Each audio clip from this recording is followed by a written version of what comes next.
Yeah. We have had an eventful week. We had an eventful mission this week.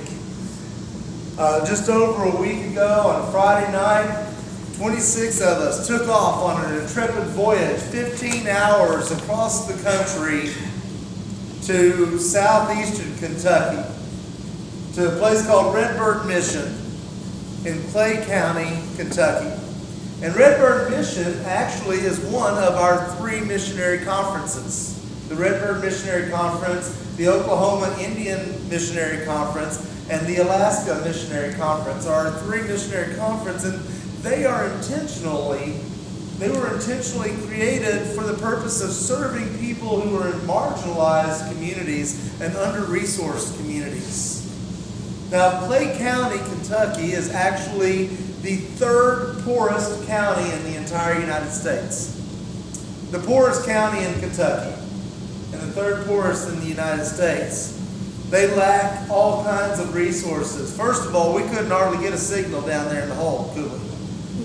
Now, so there was a technology gap. The access to technology, the access to internet and all the things that we all take for granted a lot of times in our lives wasn't there. They didn't have access to education. They didn't have access to quality health care. They didn't have access to clean water or sewage, any place to dump their waste. They had limited access to heating resources and electricity. There are a lot of no access or very little access to jobs. If you wanted to be able to work a job or an industry, you were going to have to drive all the way to London, Kentucky or down to Pineville. And it took us, 30 minutes probably of driving. 30 to 45 minutes of driving through the mountains to get from where we were at over to Pineville or to London. And we weren't even as far back in the hole as you can get. So there are a lot of challenges to overcome there. And so Redbird Mission serves to meet a lot of those needs. It was formed in 1921 in order to begin to meet those challenges in that community. Since then, they have a charter school that has able to send, 90% of their students end up going to post-secondary education, which is unheard of in that community. They have a resource to provide health care and dental care to folks because it's kind of hard to go for a job interview if you ain't got any teeth, right? And so they try to provide health care and dental care to folks. They have a community store and a place where folks can sell their crafts if they have those skills. They provide jobs for the community, and then they also provide work teams, which is what we were there for. To be able to go and to work in people's homes and to help them to improve their lives and improve their homes. Part of the cost of us going was not only to pay for lodging and for food, but it also paid for the materials that we were going to be using throughout the week to help build the homes or to help do the work that we were doing. And what we ended up doing was we had a coal shed. We had a lady that needed a new coal shed because hers was falling down. So we built her a new coal shed. That was her only source of heat in the wintertime, was burning coal in the house. It isn't the cleanest way to heat your home, but that was what they had. And that's what they could get. And then some other folks painted the walls, replaced the floor. Scrubbed the walls and then painted the walls and cleaned that and then replaced the floor. Then we had another team that was going and doing other projects around the mission during the week, which was a really good, really great week and a really great opportunity to serve folks. At the beginning of the trip, when we took off, we looked kind of like this, or we felt kind of like this, right? And by the end of the trip, we felt kind of like this. It was a long week. It was a tiring week. You'll see, I'm going to show you all a video here in a little bit, and you'll see a couple of funny shots of them all sleeping on top of each other after the end of a hard day. But that was what we went to do this week. And as for me, I was with them working when we worked from 8:30 or so in the morning until about 3:30 or 4:30 in the afternoon, when we'd shut down and come back and reload, get rid of our trash and reload for the next day. And so we worked long days, and then in the evening we had devotions and other activities going on. So there wasn't a whole lot of time for just sitting around during the day. So this sermon is coming out of our lived experience, not one of those just sit down and study sermons. So this passage that we read today, it was a passage that I had read on Monday as kind of part of my preparation for this week. We've been talking about, for the last several weeks, ever since Easter, talking about Acts, the book of Acts, and how in Acts, the apostles, the disciples, are going out and they are being witnesses to the risen Christ in the world. They're telling other people about Jesus and the fact that Jesus is alive. And as they're going through and doing that, God is continually surprising them by revealing things to them that they wouldn't have otherwise expected, by opening up relationships that they didn't think were possible, by changing people and turning people around that they thought would never be changed and never be turned around. And so here again is Paul encountering some surprises from God, but I think it relates really well to our trip and some of the encounters and some of the things we learned from our own mission trip. And so I've got three observations that I pulled out of this that really, I think, connected with our trip and things that we learned from our trip, but things that can apply to us anytime we're out doing mission. So just like we were talking with the kids, the fact that we have opportunities every day to be missionaries, to be witnesses of Jesus, and to serve other people, and to give them, be the hands and feet of Jesus in the world. So, three observations. First thing is at the beginning of the story, we have Paul, and it's easy to get bogged down in all the names and everything else. But what happens is Paul is wanting desperately. He's trying to go on the next missionary trip, the next mission trip. And he's saying, God, where do I need to go for my next mission trip? He tries to take off in one direction. God won't let him go that way. He wants to go to Asia. And God's like, no, you're not ready for Asia yet. So he's just sitting around. And he kind of bounces around. He's trying to figure out what's going to happen next. And then God gives him a vision of a man down in Macedonia who needs help. And Paul says, well, obviously that's a vision from God. This man needs help. I'm going to go to Macedonia. Macedonia is just the opposite direction. It's towards Europe. So he takes off in that direction. He goes down there and he gets as far as Philippi.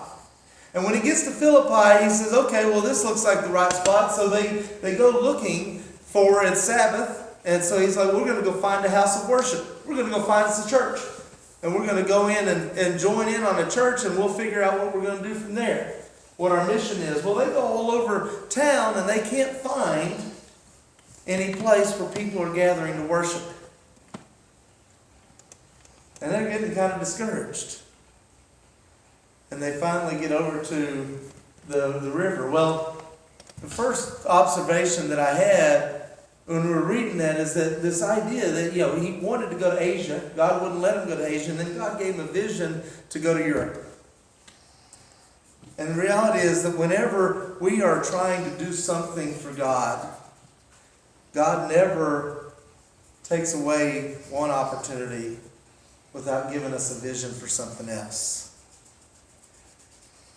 A lot of times when I say that, whenever we're trying to do something, God's not going to tell us that we can't do something without giving us a vision for something else. I want to explain that we're talking about doing things for God. We're talking about going out and being on mission for God.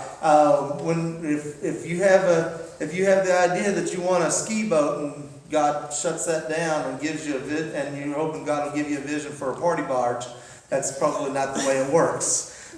We can test that theory. But I don't think that's not what we're talking about here. What we're really focusing on is we're focusing on this idea of when we're looking for, or we think we see an opportunity to be the hands and feet of Jesus in the lives of others. There's a lot of times we get in our mind that, okay, I want to do this. This is the thing that I want to do for God, but that's not the thing that God needs me to do. And I keep trying to make it work, but the time's not right. People aren't ready for it. People aren't open to it. People don't want to get on board with it. Maybe the resources aren't there. And so there's a roadblock in the way.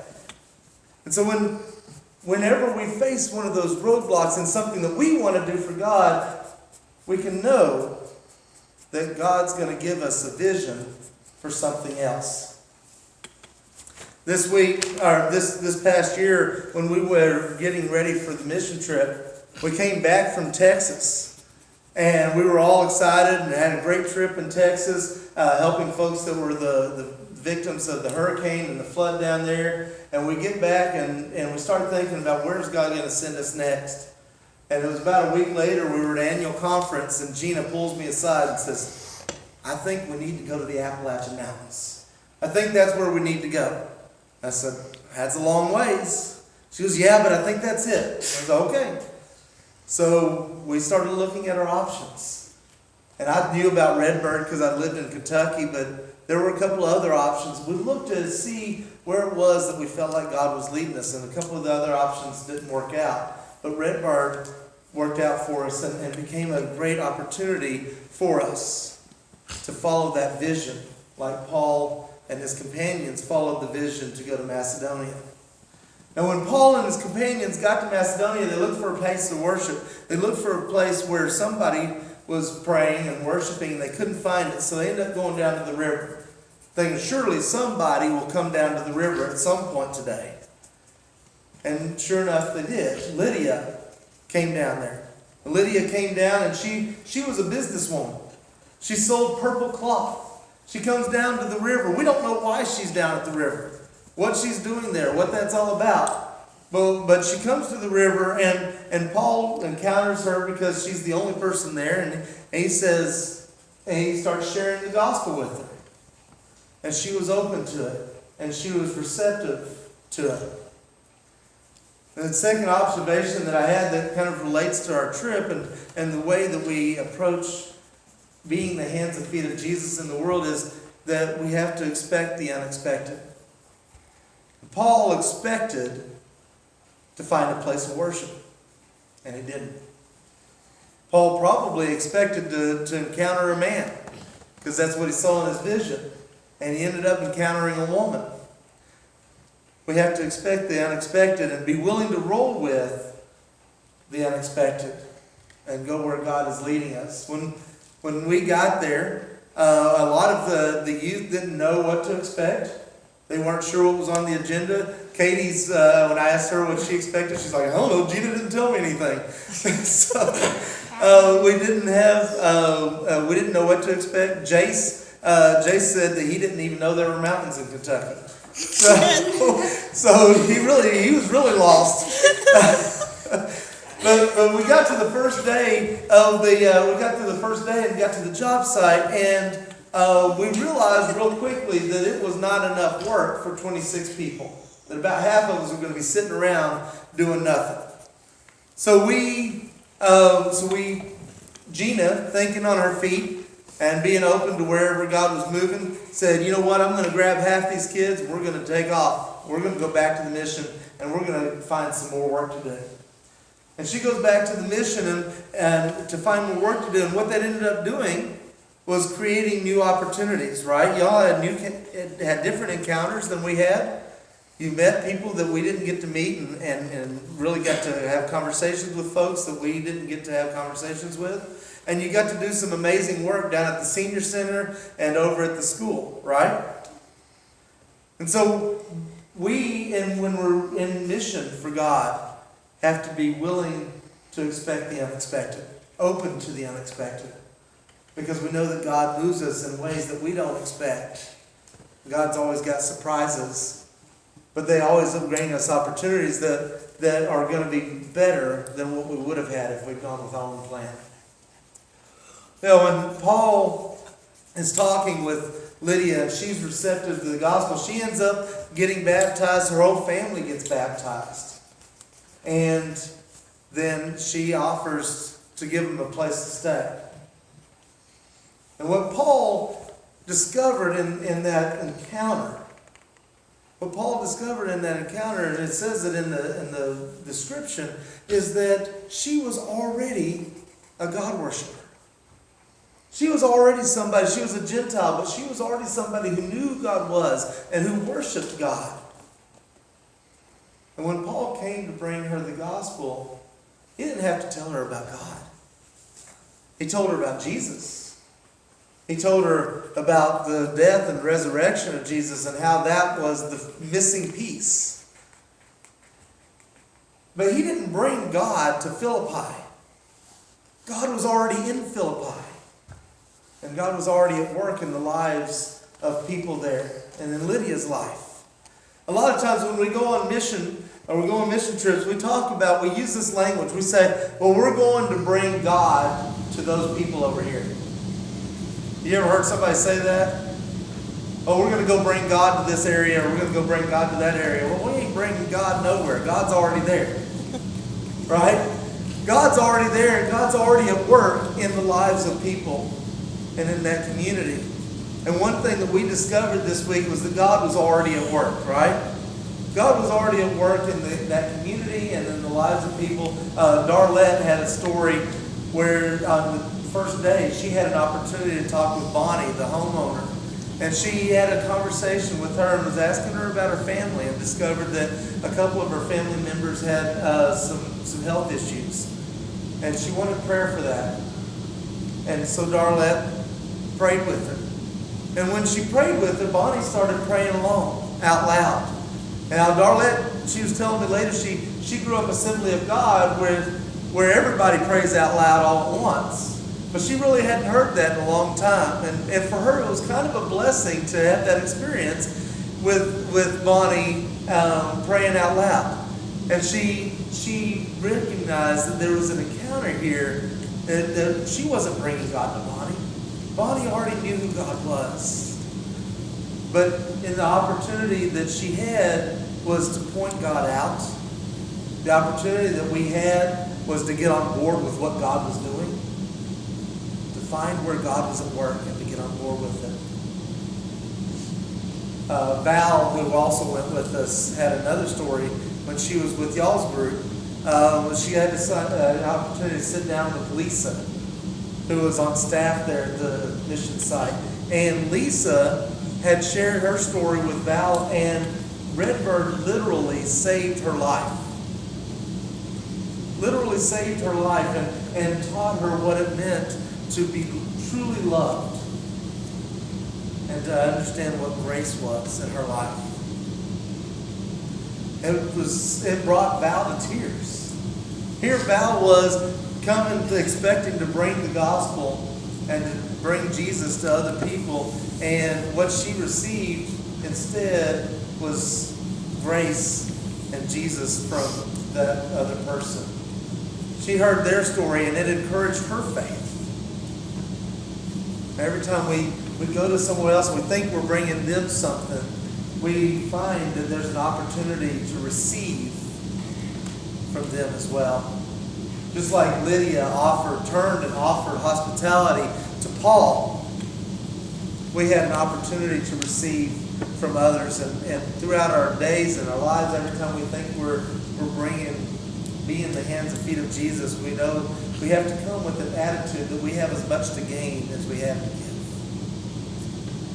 And so throughout this week, we had all these encounters. And these encounters reminded us that whenever God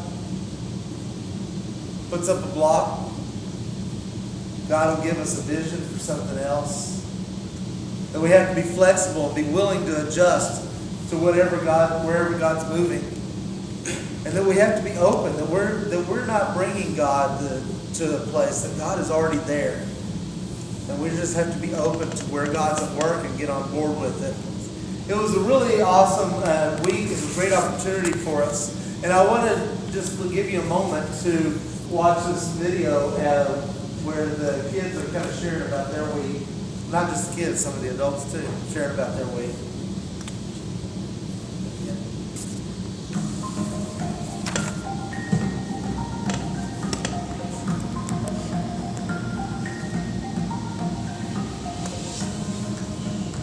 I feel like we went to Kentucky because last year I felt like there was a calling for us to be there.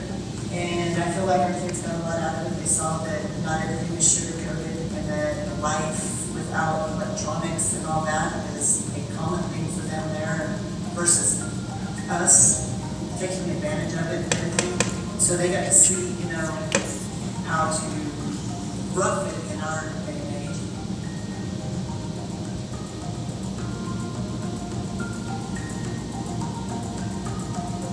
What were your thoughts before the trip? I really didn't know what to think. This is my first mission trip, so I didn't know. I thought that I wasn't gonna make any new friends or get along with anybody. I was kind of scared. It was gonna be fun, and we're gonna have to do a ton of hard work. Well, I thought that we weren't gonna be working as much as we did.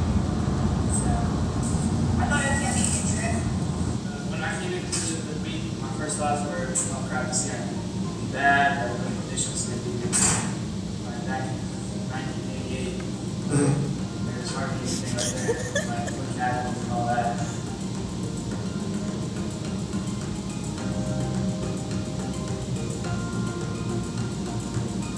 What was not expected? How we went into the other churches in just a week and how I made friends with most of the youth with just playing funeral cards. Also learned that some odd situations. I almost fell in the creek of something I did not expect happening.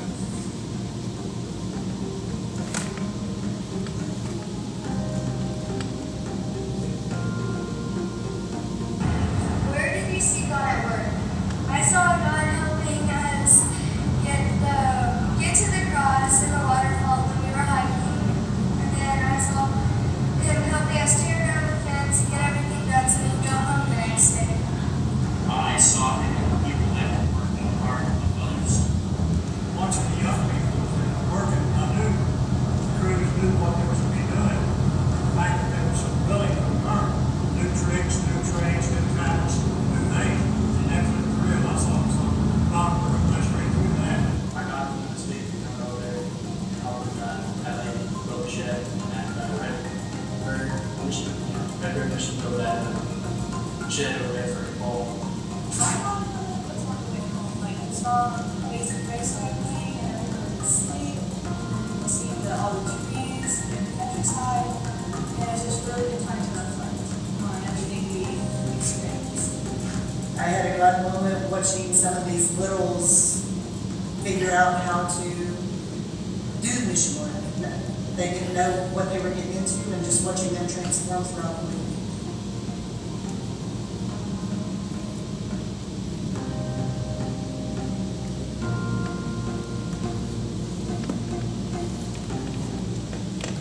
So it was a pretty incredible week. They learned a lot during the week. We all learned a lot during the week and realized that God was present in ways that we didn't expect. I want to revisit the first point, that idea of God giving us a vision for a place. And one of the things this whole week that was really hitting me was that the whole time we were there, we were hearing about all the storms and the flooding back home. And I always say, when if you're going on a mission trip, going away and spending all this time and money to go on a mission trip, doesn't equip and inspire and empower you to do something about the hurt in your own backyard, you've wasted your time and money. And so for me, one of the things that was hitting me all week was that we need to do some work in our own backyard. We've got work to do in our own backyard. And when folks ask me, are y'all coming back next year? I said, well, I don't know. I don't think so. Not because we don't like it here, but because I think that we've got plenty of work to do at home. And so that's, for me, the vision that I see, maybe finding opportunities to partner with Wesley United Methodist in El Reno and work to help folks who need it, and to clean out some muck out some basements, or muck out some houses, or help out in any way that we can. Get on board with the Methodist disaster relief and see what we can do to help out in the next year in our own communities. So that's what I think really brought out of that for me. I want to just give y'all a couple of moments to reflect and to think about the vision or the connection that you might have had just this morning or throughout the week in regards to mission.